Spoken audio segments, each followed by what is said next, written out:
you've been able to purchase your home and you've got about $110,000 profit in 30 years. But if we had have potentially leveraged each property into the next property, you'd have almost $3.6 million in property today. Dead set. Dead set. I'm not going to lie to you, you're my mother. Far out. If you could have leveraged it all, 3.6 million. Jesus. And I've done some more research.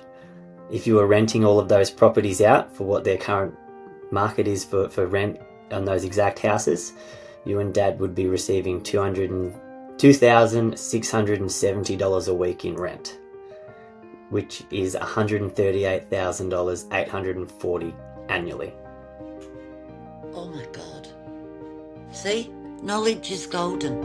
You're listening to Property Investor Tales, stories from the front yard.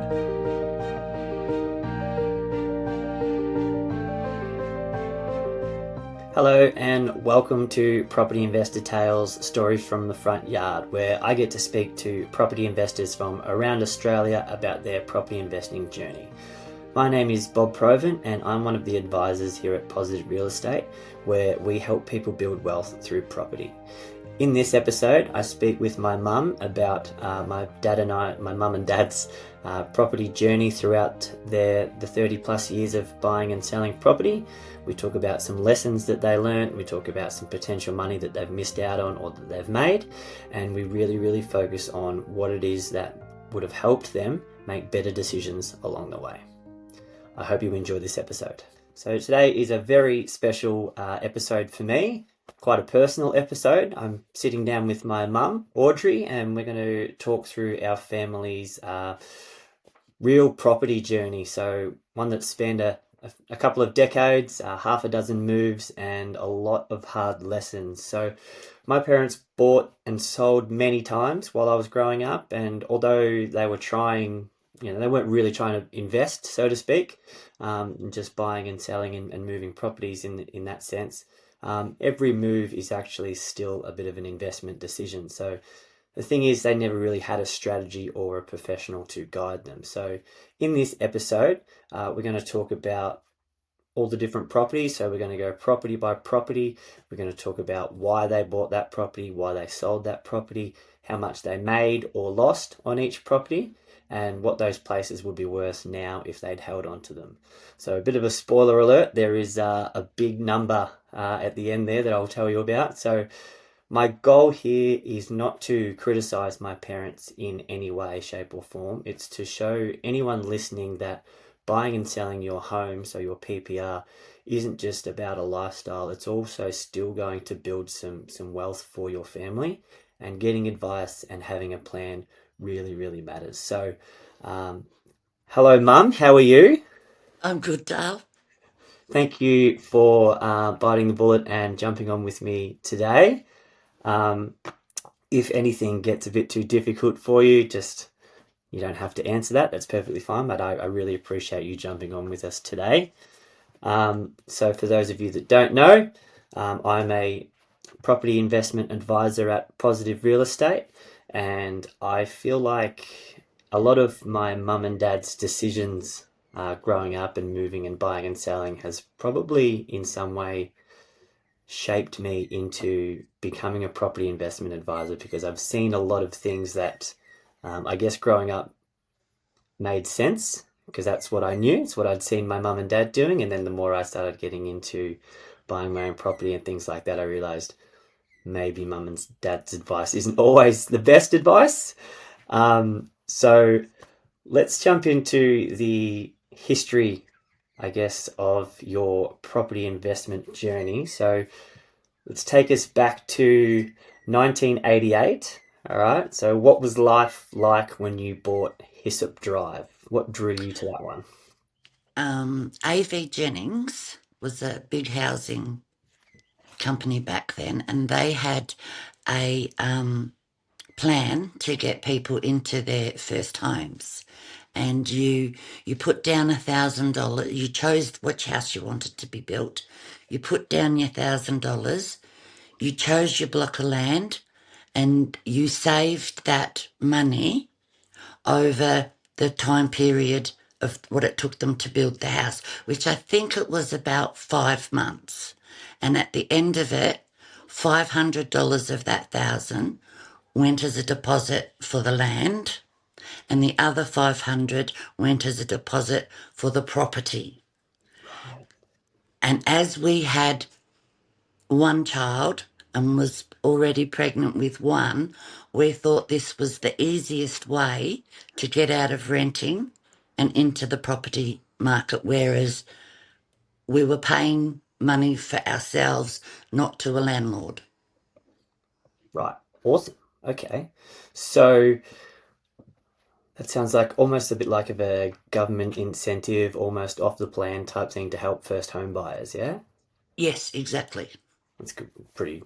I haven't heard that, so that's very interesting. I didn't know that they did things like that even back then. So, I think it was one of the very first, but it was done by A.V. Jennings rather than a government or anything. But that was your absolute basic 3-bedroom home. so you essentially got in for a deposit of $1,000. Yep. That'd be good now, wouldn't it? Oh, yeah. Um, so what was the goal with that house? So were you thinking of ever in turning it into an investment property, or were we going to live there forever? What was the plans there? I think it was a stepping stone to get us into the property market. We didn't really think long term. We weren't long term thinkers. Um, yeah, we just wanted our home, so we weren't paying somebody else. Yeah, you didn't want to rent, you wanted to get your own home and do what you wanted to do with it. Yeah, So yeah, and speaking of Rose, that, you told me you spent about $3,000 on renovations. So what were those renovations and what was sort of you did there? um, we had to put in fences. We had to tile the floors because they were just bare concrete. Oh yeah.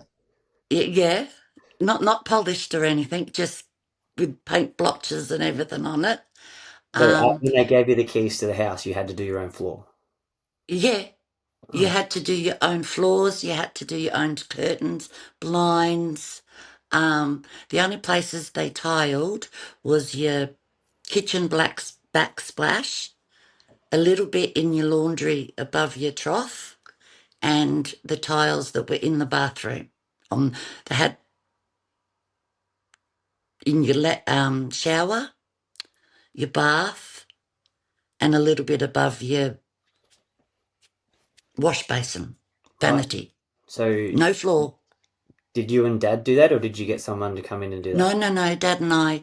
Your dad laid the tiles, and I grouted the tiles. Well, that teamwork. Well, I've seen you renovate, I think, every single house we've ever lived in, so I'm not surprised there, but we'll touch on that as we go. Yep. Um, And yep, we built a begonia out the back. I think you mean pergola, but that's okay. Yes. I'll help you out Okay. with your English.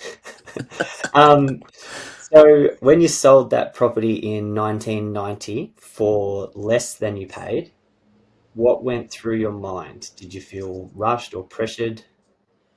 Um, we had to have a really long chat with your dad's mum and dad, because we thought we were absolute failures. Oh, why is that?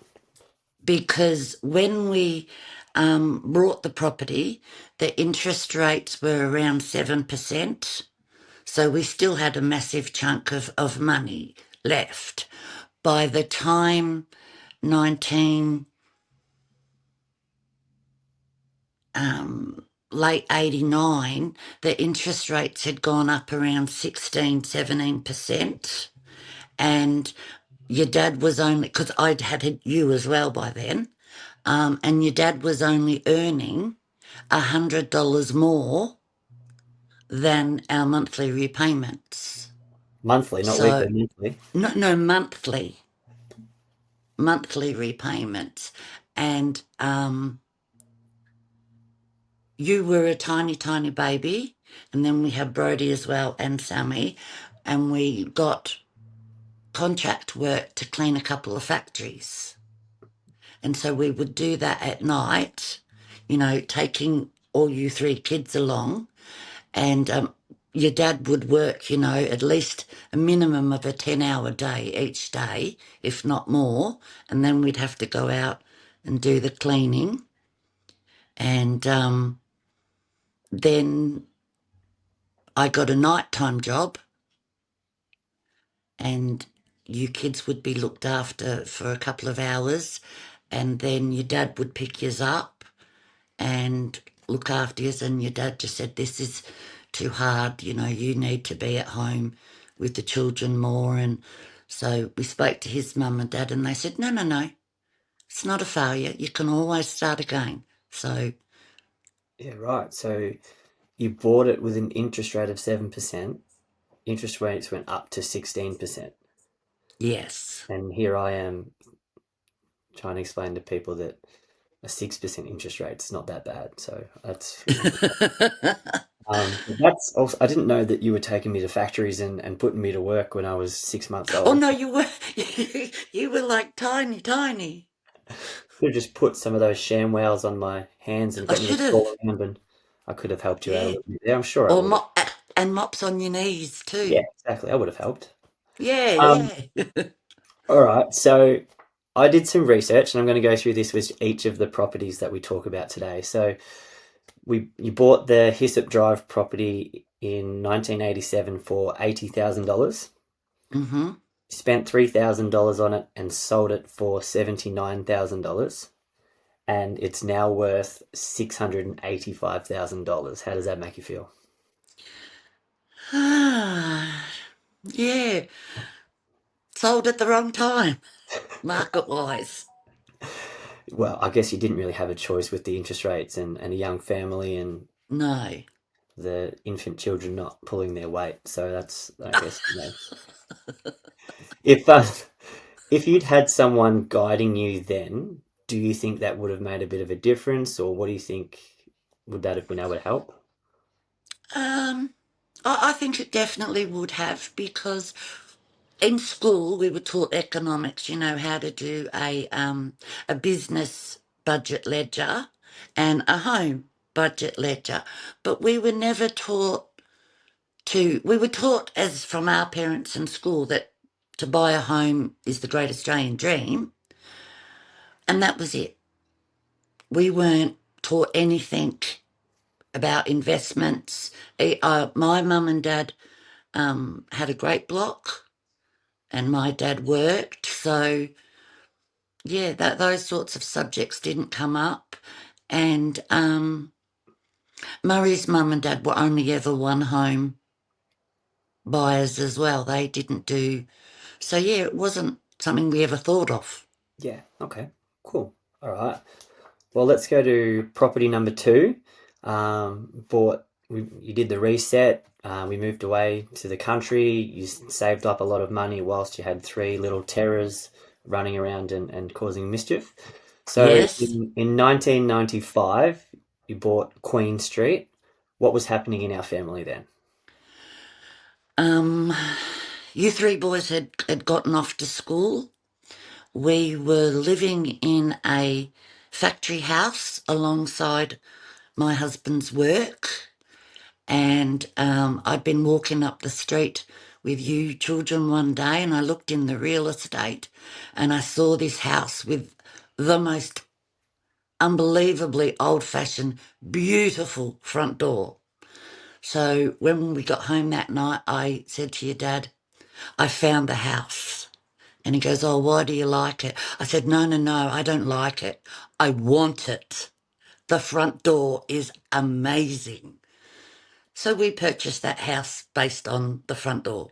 Okay, well, interesting. I'll touch on that again in a moment before we move on to the next property. But something I teach my clients now is how to buy with emotions and numbers and what you are and what you aren't meant to do. So I'll touch on it now. So I teach my clients we want to buy property based on the numbers so that it's going to be profitable for us, but we want to buy a good quality property, or we want to buy something that an owner occupier is going to buy that property with their emotions.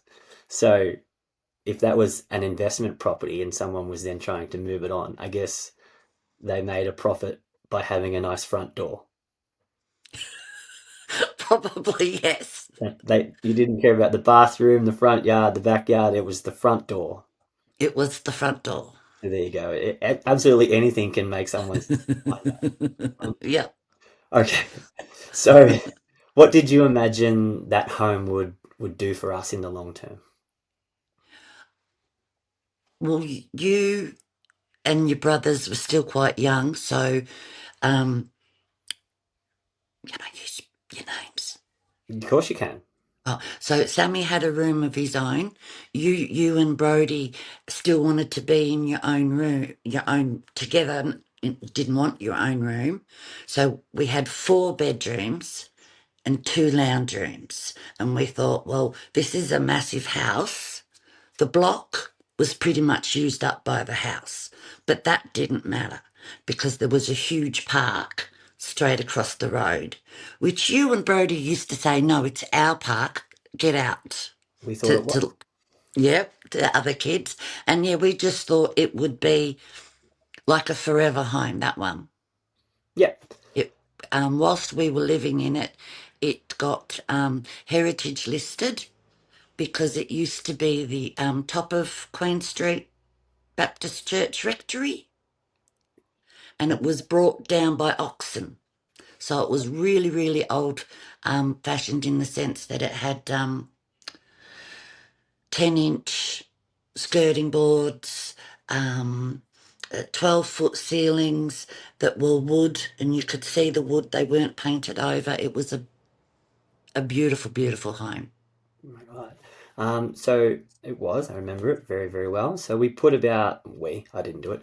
You and Dad put in about $15,000 and renovated that property. Um, were you hoping those renovations would increase the value, or were they just for your own aesthetic? Um, a lot of them were we we had to replace the baseboards all around the bottom of the house because it was on a slanted block and a lot of those were rotten. We had to replace quite a few weatherboards. We painted inside and out ourselves. We put carpets in and kitchen, family room, bathroom linos in.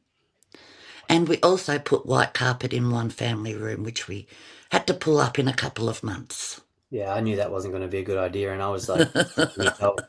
Um, so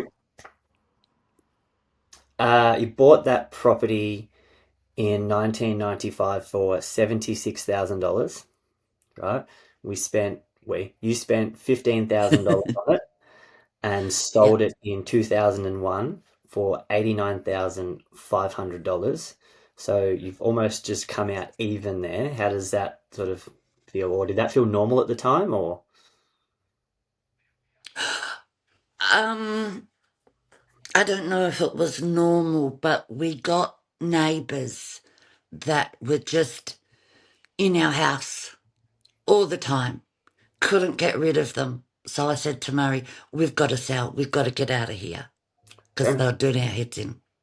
Fair enough. Well, I'm here to tell you that that house now is worth $660,000. Does that make you angry, sad? Would you have Well, put up with the neighbours actually, for that? it actually makes me want to go to our real estate agent and just do a big to him because he said to us, this is a weatherboard home. It will never get over $100,000. And now it's worth 660. And yes, Well, I'll ask the same question again. If you'd had a mentor or someone guiding you back then, um, do you wish they'd have told you to hold on to that property and maybe deal with the neighbours? yes, Yep. yes, I do. All right. Cool. Okay. Property number 3. Now, this one was different. Okay, because Hmm. I'll tell you now straight up, you actually did make $78,500 profit. Yes. So does that make First you feel good? time.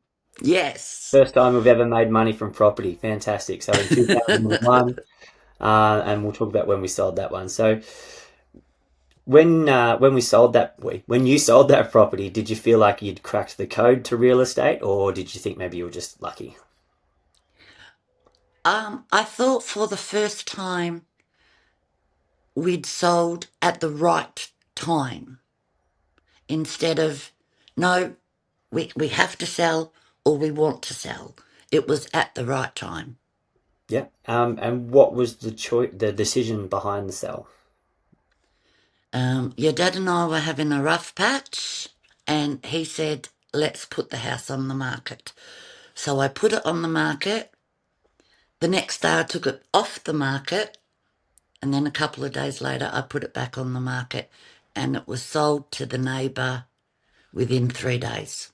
Okay, interesting. Well, we bought that property on Jumbunna Road for $71,500 in 2001. Spent about $10,000 on renovations and sold it in 2004 for $160,000.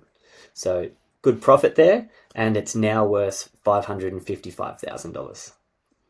So Mm. over half a million. Do you sort of kick yourself about that one, or you're not too fussed about that one moving on? Um, they did change it quite a bit.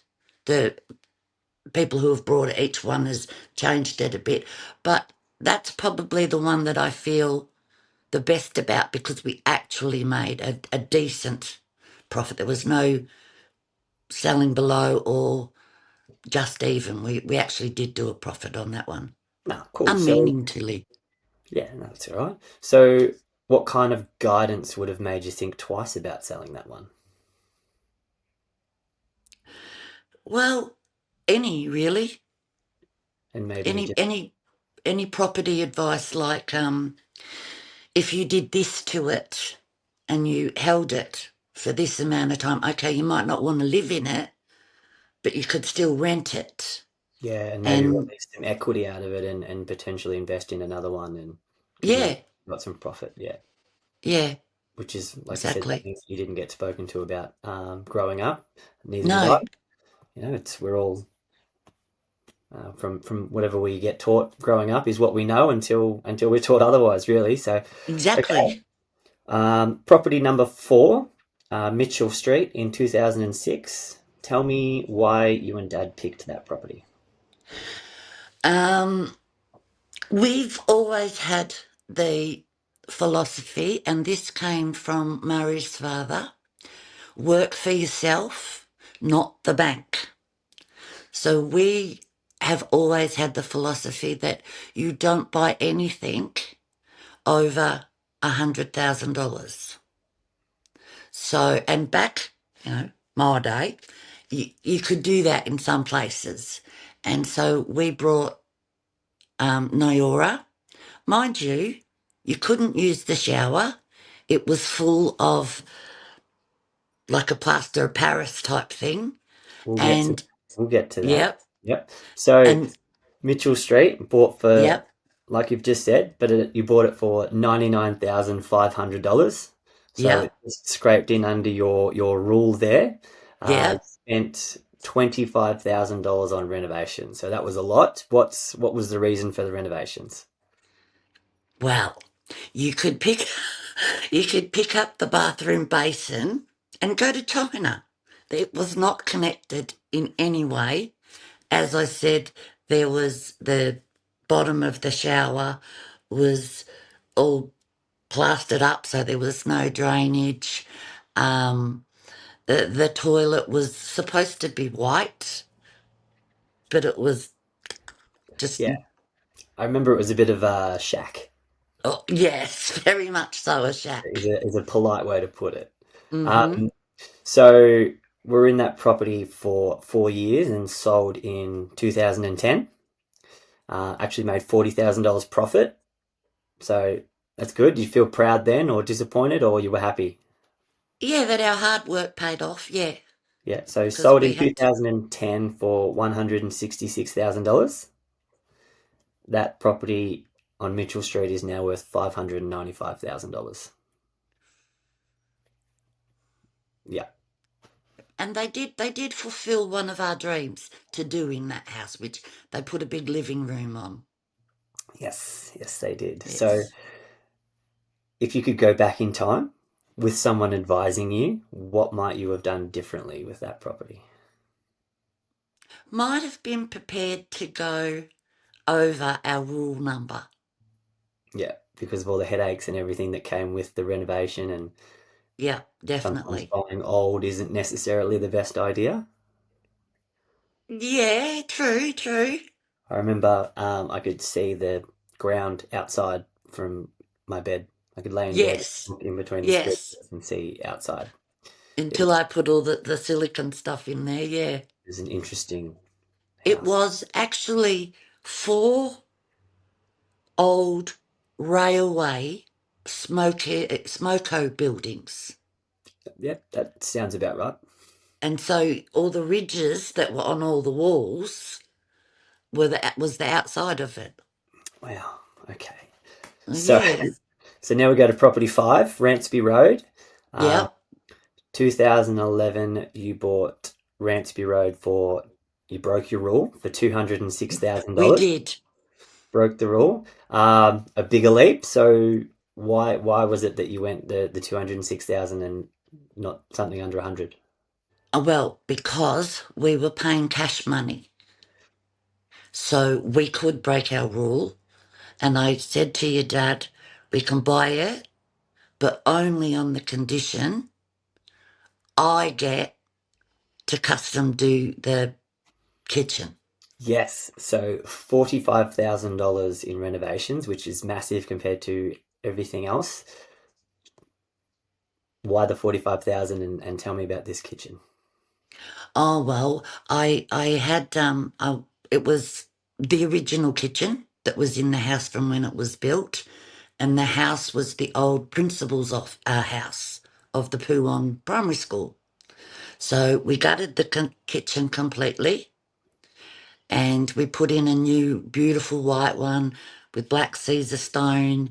I had a pantry, I had a cupboard for my mops and my vacuum, and I had drawers for tins, and it was my microwave and toaster were put away in a cupboard and they could open it up and use it from there. We had to pull down the fences because we needed legally 6 foot high fences because of our dogs. Yep. Um, and we built a man cave for your dad, and we built a huge decking. We made the garage bigger. And as far as I was concerned, it was my forever home.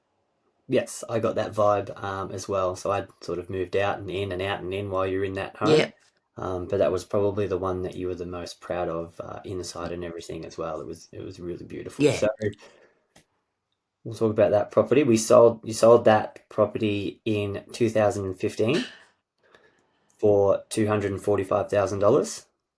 So a loss. Yes, That property is now worth $450,000. yes. How does that sit? Knowing that was your dream home, kitchen, lounge room, and That doesn't sit well. no. No.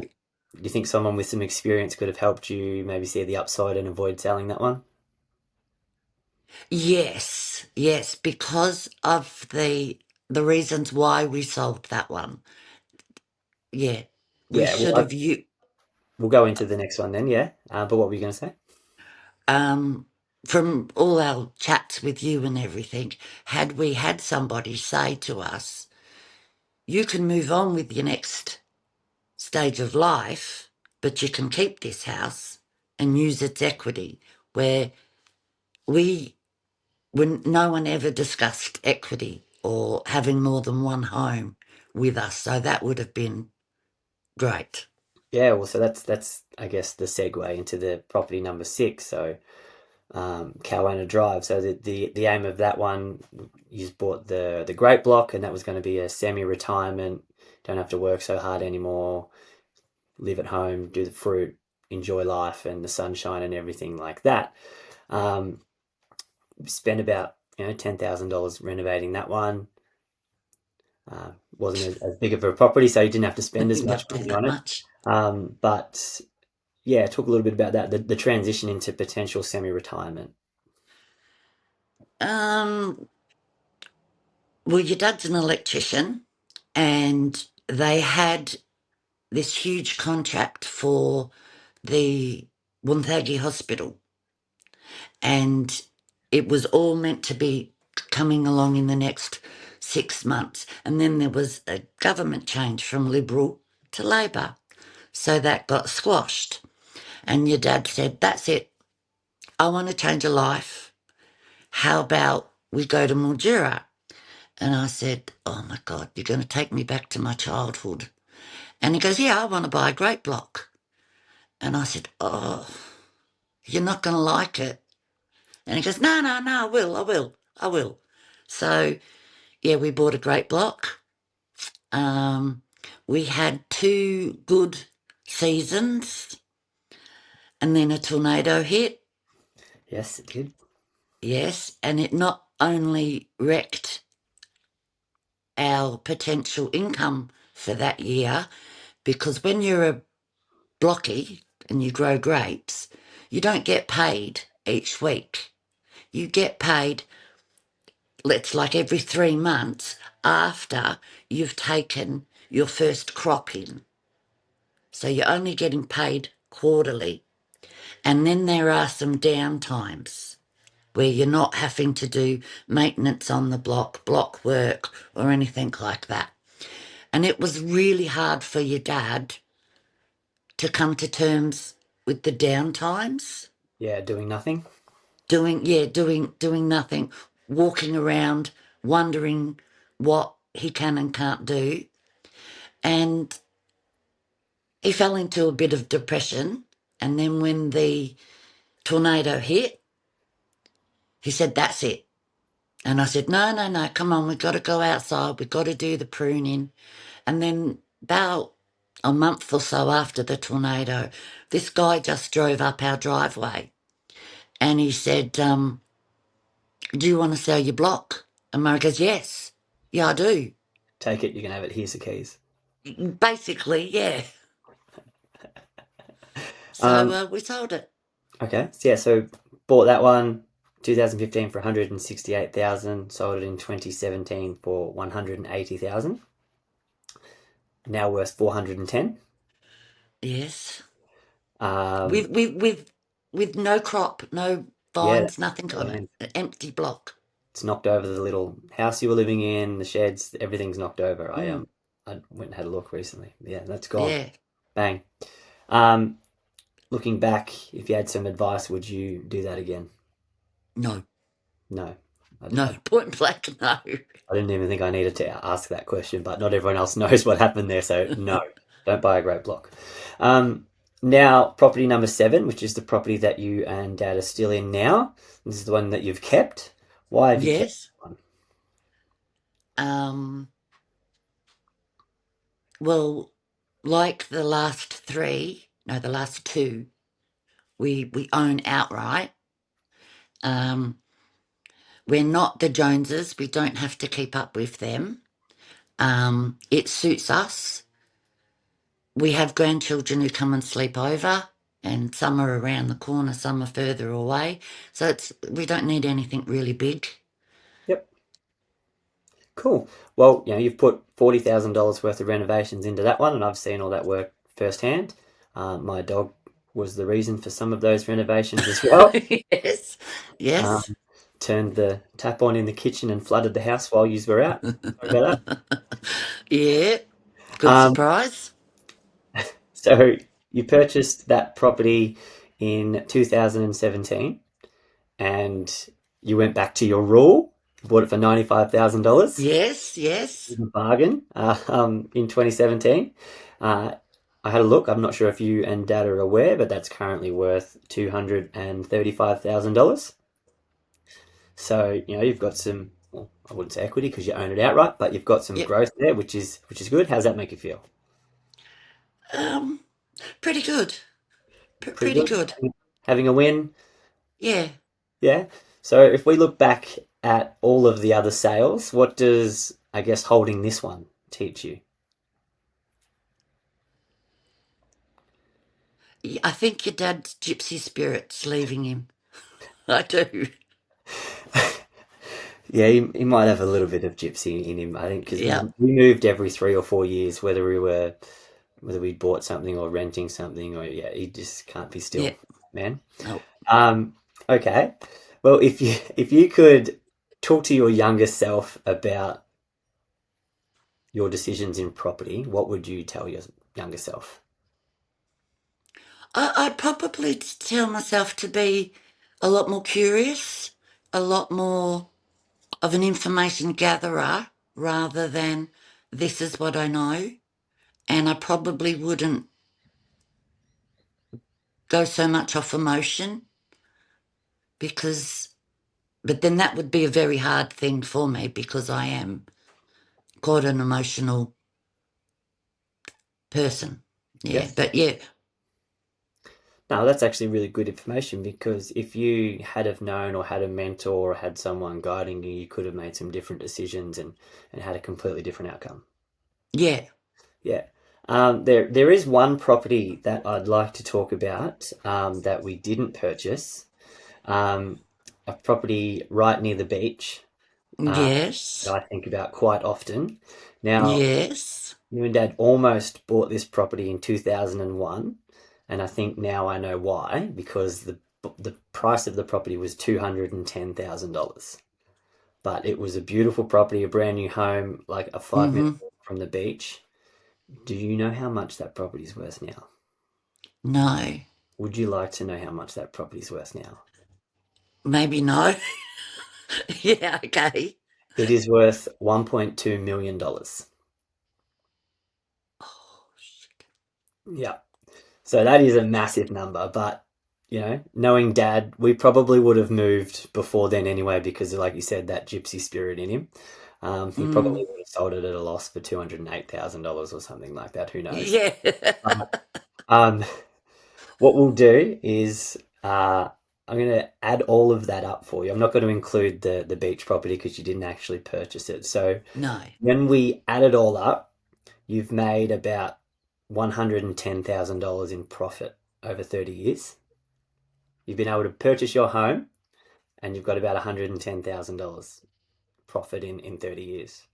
But if we had have potentially leveraged each property into the next property, you'd have almost $3.6 million in property today.